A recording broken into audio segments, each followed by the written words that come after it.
दोस्तों आज इस वीडियो में हम बात करेंगे जो बैरिंग पे लोड लगते हैं वो कितने टाइप के होते हैं।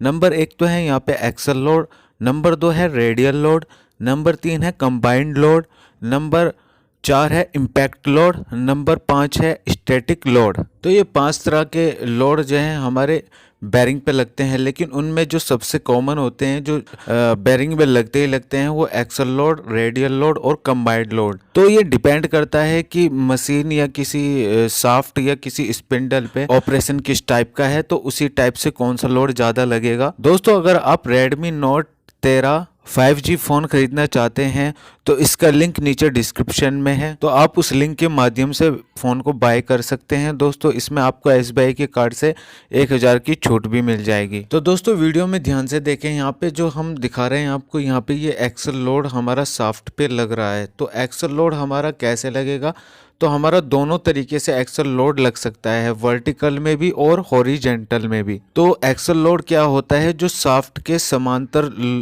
लोड लगता है। जो यहाँ पे ये एरो के निशान आपको ये दिख रहे हैं, तो ये शाफ्ट के समांतर आपको दिख रहे हैं, तो ये जो लोड होता है ये एक्सल लोड होता है। जो यहाँ पे ये एरो भी आपको एनिमेशन करके दिख रहा होगा। तो यहाँ पे मैं एग्जांपल के हिसाब से बात करूँ, यहाँ पे ये एक घूमने वाला स्टूल है, इसके ऊपर ये व्यक्ति बैठा है। इसका जो दबाव इस स्टूल के ऊपर है, जो बेरिंग घूमता है जिसमें बेरिंग फिट है उस शाफ्ट पे, इस व्यक्ति का जो वजन है उसका दबाव जो इस स्टूल के ऊपर है, तो वो इस पे इस तरह से जो है एक्सल लोड लगा हुआ है। तो इस एग्जाम्पल से आपको समझ में आ गया होगा।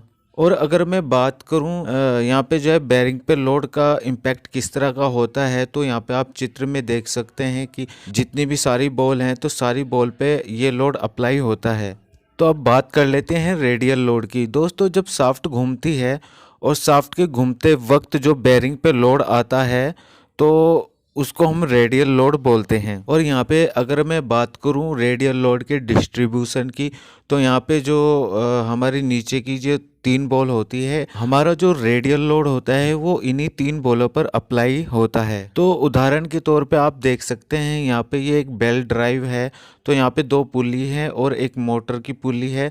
तो यहाँ पे जो मोटर की पुली पे आपको एरो दिखाई दे रहा है, इस पे जो यहाँ पे इम्पैक्ट पड़ रहा है यानी कि जो लोड पड़ रहा है वही रेडियल लोड है।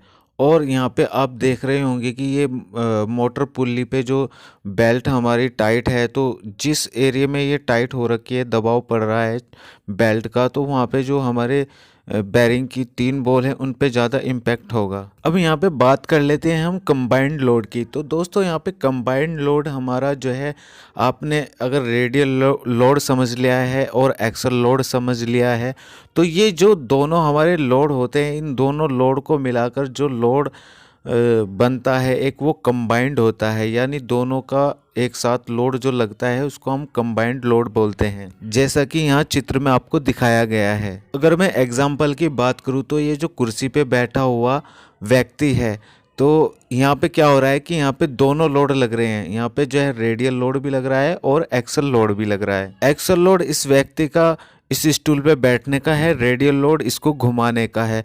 तो ये दोनों मिला के कंबाइंड लोड यहाँ पे बन जाते हैं। अब इनके बाद आते हैं हमारे इम्पैक्ट लोड और स्टैटिक लोड। दोस्तों इन दोनों लोडों को मैं आपको इसी बेल्ट ड्राइव के माध्यम से समझाता हूँ। तो सबसे पहले तो आप समझे स्टैटिक लोड।